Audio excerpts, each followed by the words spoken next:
So, what are we going to talk about for Dr. Martin Luther King Jr.'s birthday? Or day. It's supposed to be, I think, celebrating his birthday. I want to talk about words that people use all the time. I wanted to talk about this subject, racism. But it's such a huge enchilada. You got to turn around and break it down and figure out what you're going to talk about as far as racism. You have to, it's just so big. I've been reading books, textbooks, layman books, things written by professionals, things written by people that barely have their college education. And things that have been written by people that don't have any college education. The biggest problem that I see when I'm reading all of this is most people don't know what racism, the word, actually means, right? So what I want to do is I want to discuss what prejudice is, because most people often intertwine these two. They're not the same. Okay? And then number two, I want to talk about what racism actually is. And then I want to touch upon this term that a certain news network that's shitty as hell, more of a propaganda network, threw out there once, and any other propaganda sites like them like to use it too, and they call it reverse racism. And I want to talk about that also.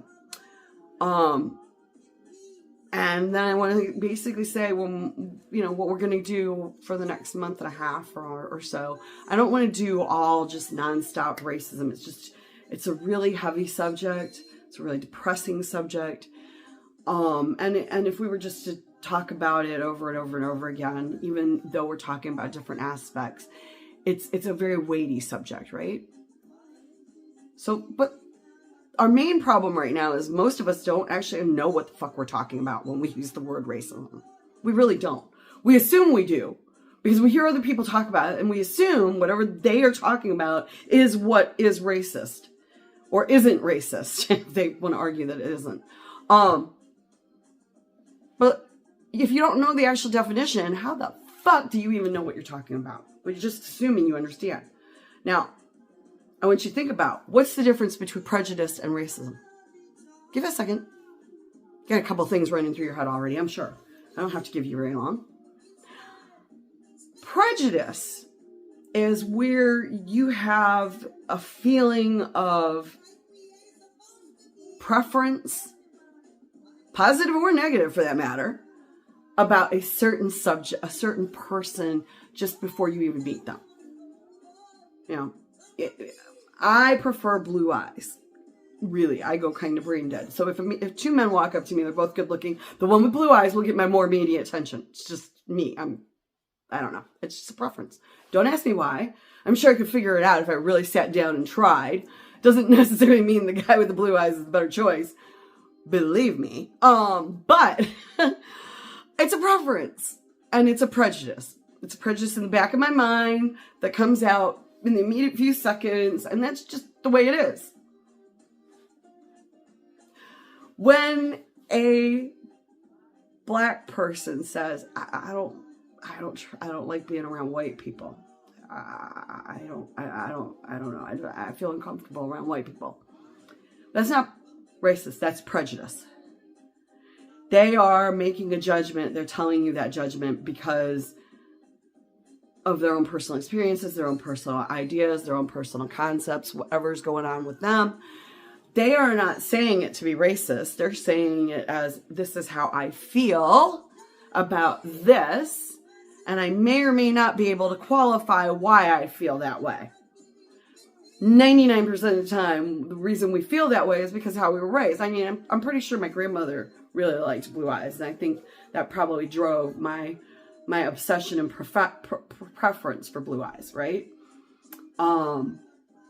So when they say that, it could be from their own experience, or it could be from the experience of their own grandparents or great-grandparents. Those types of things are when we get into that whole generational conversation, which is a whole nother, again, this is a huge subject. Generational, social, institutional, systemic, legal, all these different systems. It's a huge conversation. But we need to understand what the words mean before we really can get into those conversations at all. And it's important for us to understand what's the difference between prejudice and racism. Now, I know any of my friends that are black probably really are thrilled that I just pointed out that's not a racist statement. But then it's not a racist statement when a white person says, I don't feel comfortable around black people. It kind of hits you harder though, doesn't it? All of a sudden you're like, what? You're the majority. But again, it's all that shit in the back of our heads and all this other nonsense that we carry around with us and that comes out, right? Where it steps up from this prejudice that we should be trying to overcome, and rather than becomes racism, where we can't seem to get rid of this shit and just keeps coming back. Racism is when you're prejudiced, specifically based on your view of skin color, is used to assert power. Now let me say that again. Racism is prejudice based on skin tones that you utilize to assert power, either real, given, implied, taken, whatever power you use your prejudice to then assert power over another person is racism and racist. So when a Karen on a camera starts screaming, you don't belong here. Go back to your country. I belong here. You go home. You go back. Speak English. That is her asserting power over another person based on their skin tone, her assessment of their skin tone, and their racism. Her racism, not theirs. Their skin tone. That's racist. Period. You're asserting power. And racist behavior. I have some very progressive liberal friends. White America, and I'm going to say this because all of my non-white friends will describe me as a preppy little white girl. And I've watched this for years. And I usually let it go until I realized it was wrong. Even progressive white women will do racist, stupid shit. I recently was trying to explain to someone how I was attacked. And that I was attacked by a guy who assumed my race. My skin tone. He was wrong. But let me explain what she did. Midstream. Like, not even, like, in the first 2 sentences. I know what it's like to be Mexican.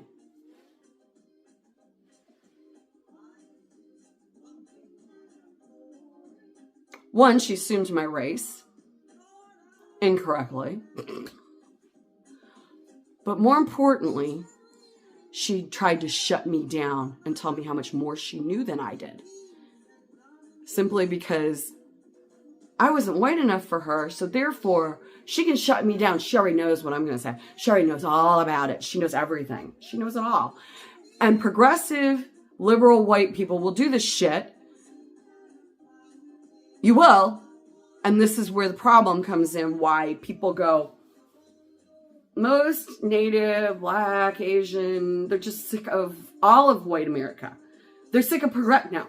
That one propaganda news channel will tell you, oh, yeah, they're going to vote. They're going to vote for racists, and they're going to vote for racist ideas, and they're going to vote for white supremacists. Yes, they are. Yay, they're going to vote for them because you know why they're going to vote for them? Because they're sick of the progressive liberals not listening. No, motherfuckers, they're sick of all of you. I'm sick of all of you. All of you. You don't even know what racism is because you do it too. All 70% of you. And when I say all 70% of you, I was one of you 10 years ago plus. And then I got the rude awakening that I wasn't white enough for at least almost half of you.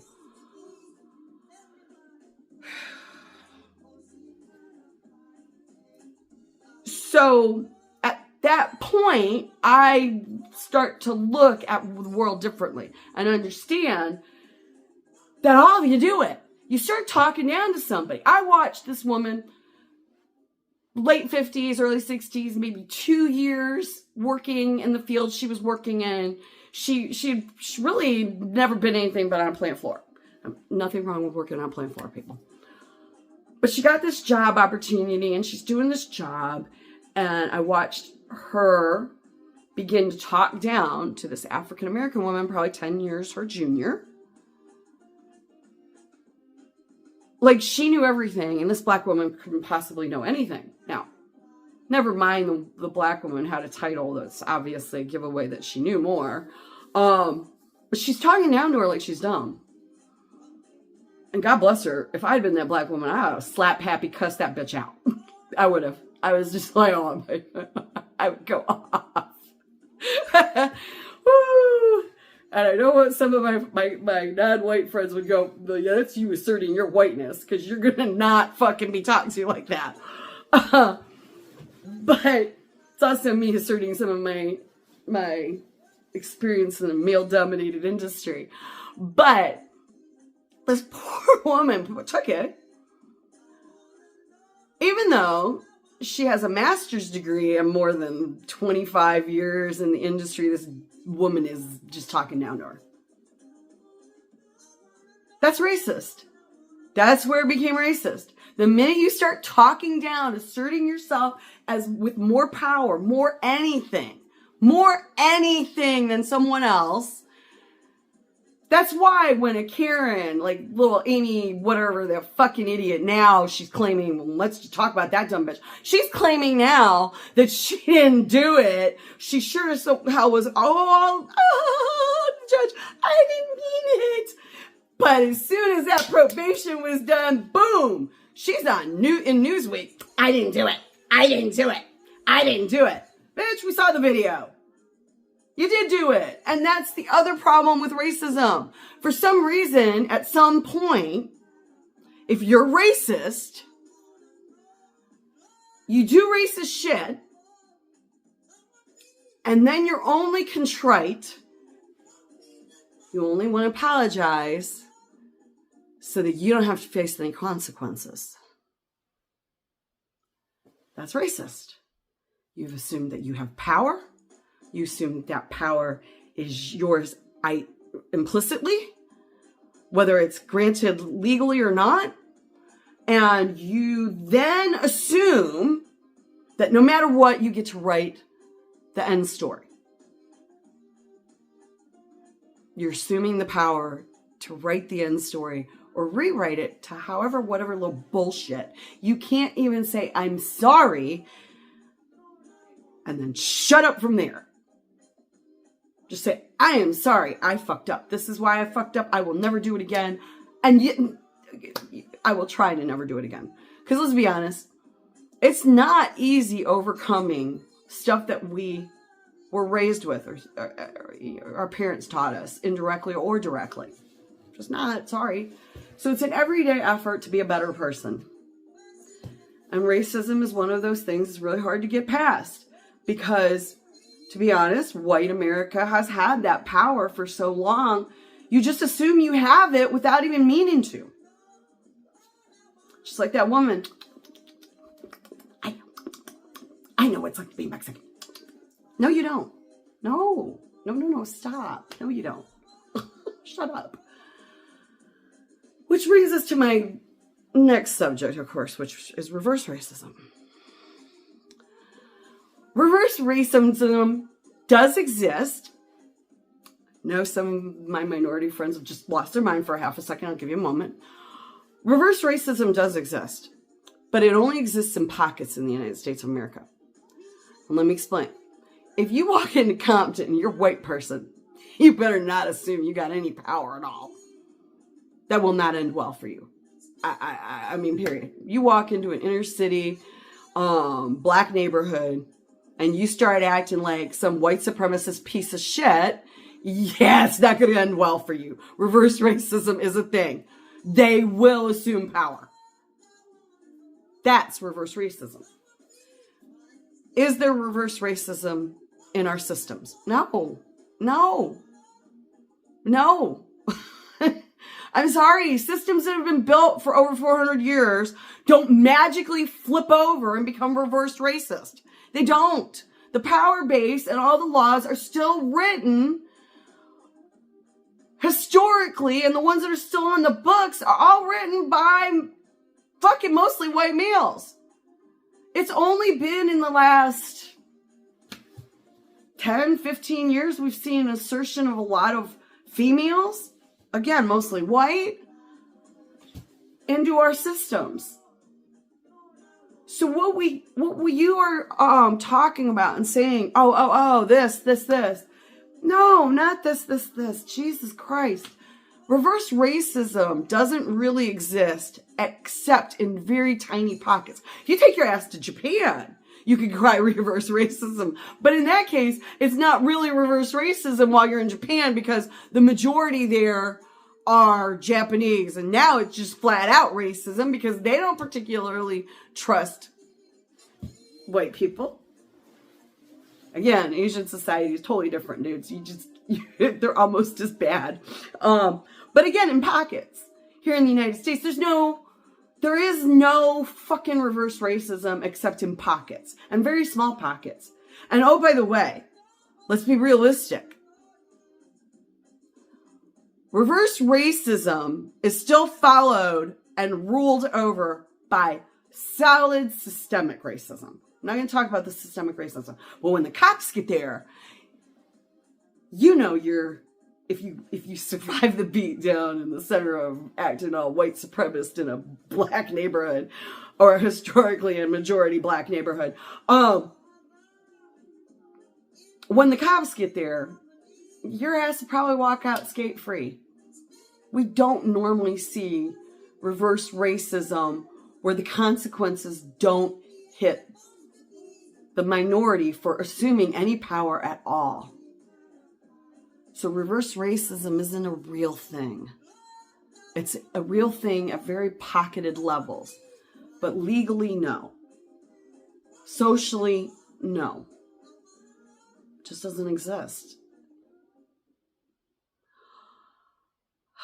So now you know, prejudice is when you have some fears for nonsensical reasons, maybe justifiable, but still kind of nice, and not necessarily everybody. Just because you had bad experience with one white person or one black person doesn't mean fear of all of them is justified, right? But prejudice we can talk about. By the time you start acting racist, nobody wants to fucking talk to you. I didn't want to talk to that bitch anymore. I don't ever want to talk to her again. I can't stand the sight of her. I've seen her twice and I still hate the since, and I can't stand her. I don't ever want to talk to her again. I actually cringe when that bitch talks about liberal ideas. Cringe. Hypocritical fucking cunt. Sit down, shut up.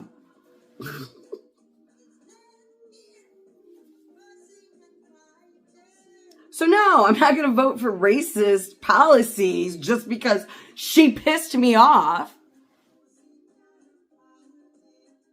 And if you believe that, you are watching a propaganda channel. You're not watching news, you're watching propaganda.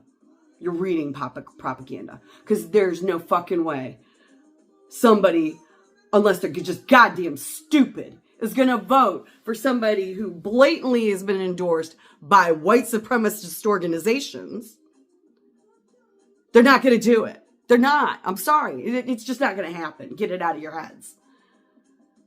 And the few dumbasses that would actually buy into it are no smarter than you. Hello. Just to recap. Prejudiced is when you have some hokey,